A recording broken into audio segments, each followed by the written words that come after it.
Hey guys, welcome back to another devlog. For the uninitiated, my name is Lou, and for the past few months I've been working on the foundations for a sci-fi first-person shooter. However, some of the features I was trying to implement were a bit above my ability to maintain. So once again, we're back to square one. But to be honest, I kind of expected that I'd need to restart the project at some point anyway. Most people making their first game do. If I had to pick a theme for this devlog, I'd say that theme would be interchangeable parts.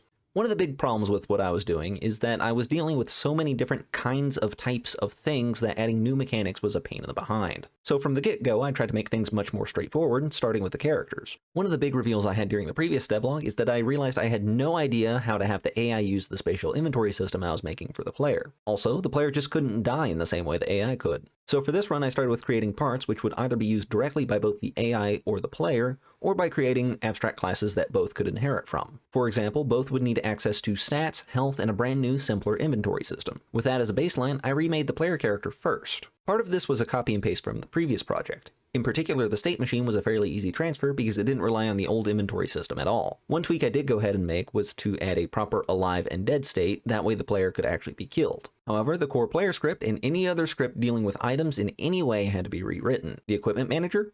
Gone. The OG inventory controller? Dusted. The weapon selector, multigrade manager, chests, and so many others may as well have been written in Cyrillic, as there is no way they could be implemented into the new project. That is just how ingrained that system was in the old project, and the exact reason it needed to go. This new player script largely serves the same purpose as the old one. It's a controller that the player passes inputs into to do logic elsewhere. However, I went ahead and took a chance to go ahead and clean up a ton of our variables with getters and setters. I also cut out some of the simpler bool toggling logic and now directly do that in the appropriate getter. As far as the player is concerned, the biggest rewrite I did was to the movement code. Although the drag-based system did work, it was a bit of a pain in the butt to use. This is largely because when I put a value in the movement speed stats, it didn't reflect the actual speed the player traveled, and the drag function for each state had to be manually tweaked to work properly. At first, the rewrite I attempted to use used actual physics to come up with some terminal velocity equation. However, that didn't really work out.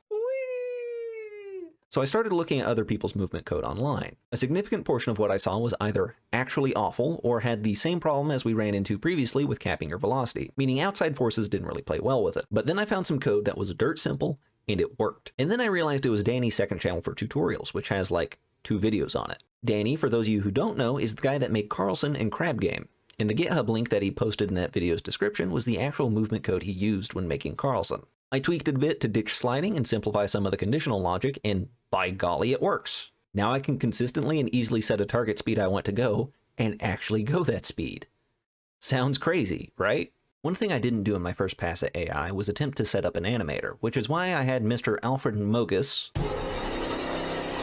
instead of another full-sized person. I knew I wouldn't be able to fully redo the AI for this video, but I did go ahead and set up a way to translate values from the NavMesh agent into values which could be plugged directly into the animator. The AI currently uses the exact same animator as the player, just with a different mesh. Now our guy can properly walk around and look up and down. I also went ahead and did a very basic implementation of our other character properties like health, so we can shoot this guy and he'll ragdoll when he runs out of health. I'm still trying to figure out a way to set up torso twist for him. In the player, the torso twist value is iterated by the mouse moving left or right, but in this case there's no value to iterate, so I need to figure out how to make one somehow. But for now, I want to finish sorting out the player, so that sounds like a problem for future me. In researching for the implementation of hitboxes on characters for the previous video, someone pointed me towards this video by Hamjoy Games. Now, it didn't solve the problem I was having at the time where raycast would collide with character on the way out, but it did allow for more complex logic on a hit. So when it came time to restart the project, I set this new hitbox and hurtbox system up as one of the shared scripts used by both the player and the AI. Without using Unity's layer masks, it does allow me to define teams and have callbacks to both the damage dealer and damage receiver. I'm not fully utilizing this quite yet, however I can see some pretty interesting applications for this system further down the road. However, there was one neat system that this tutorial introduced me to, which I knew could be done in theory but had no idea how to do it in practice: bit shifting and bit masks. Once I got the hitbox system in place, I obviously needed a way to test it. The basic weapon script from the previous project was another fairly easy transfer, so I went ahead and ported it over and hooked it up to use the new hit detection system. While I was in there, I decided, hey, I'd like a fire mode selector. Maybe I can use that new technique I learned to implement it. At first, it was basically the same method as hit detection. We start with 2 enums. Each value is then set to an integer value that can easily be casted into binary, 1, 2, 4, 8, etc. One of these enums includes the systems.flags attribute, meaning you can select multiple items on it at the same time. In the Unity inspector, this may look familiar. You can think of these flags as being all possible values we want to work with in the current context. The other single enum is best described as our current value. In the hitboxes, we then check if that current value is within the mask we care about. A practical example being whether or not we want friendly fire enabled on a multiplayer game. If we don't want to be able to shoot allies, we simply exclude them from the mask. From there, we are then returned a bool. If the value is in the mask, we get a true, and if it's not, we get a false. However, all of that is established before runtime.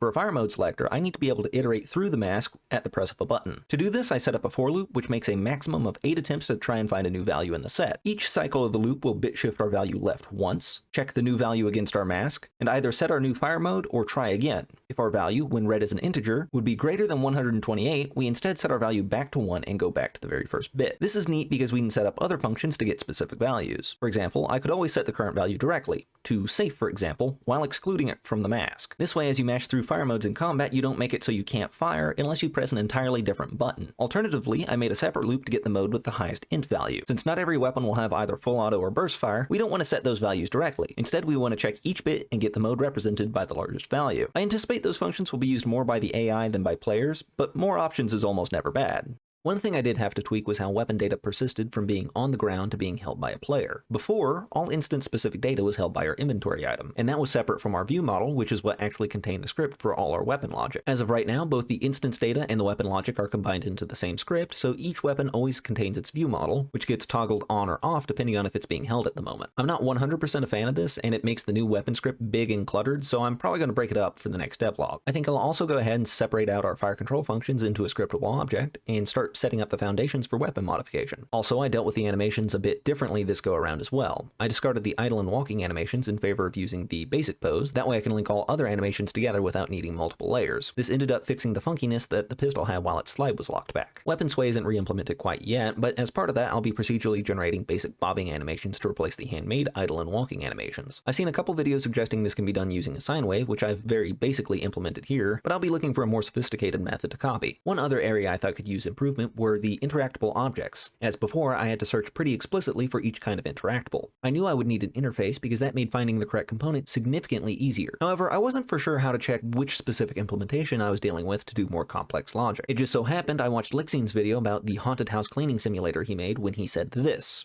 Now this game might look simple, and it is, but there are a lot of moving pieces here, and all of them need to work nicely together. So because I was using an interface, I had to use an interface switch to make each interaction different. So interacting with the stains on the ground would do one thing, interacting with the trash would do another, etc, etc. Wait, you can do that? And sure enough, you can pass an interface into a switch statement and create cases for each specific implementation you care about. Combine that with the interface implementing a function with a generic parameter, and we can pass anything through it. The one small catch is to pass specific parameters in, we need to create a new case in the switch so we send the right object through, and then in the implementation we need to explicitly cast to that type we're expecting so we can do proper logic with it. However, there's going to be a relatively small number of implementations that we'll need to actually pass specific information for. In this case, a weapon needs to know which inventory controller it needs to insert itself into. If we need to pass more than one parameter, we can instead pass our entire iCharacter interface and get any combination of those properties on the other side. If we don't need a parameter at all, for example when opening a door or pushing a button, we can instead rely on our default case and just call that function via a Unity event system.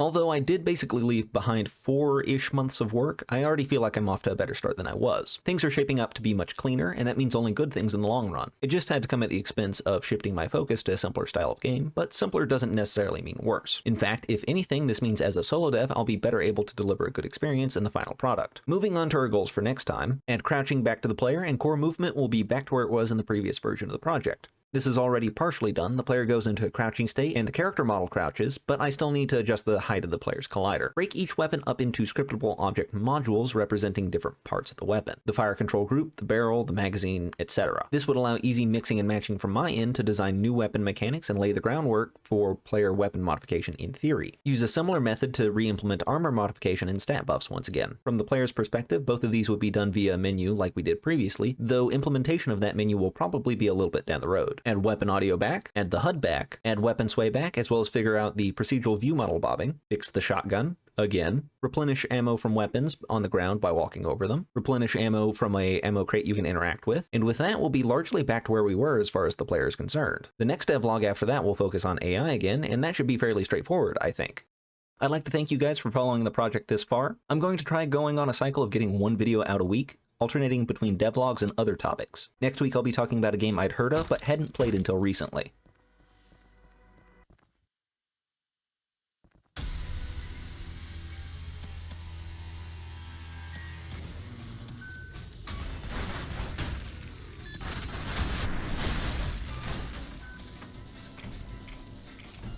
Subscribe to stay up to date on the project and get notified when new videos come out. As always, liking and commenting mean a ton to me. I try to stay active and read your all's comments as soon as I see them. I'll see you guys next time!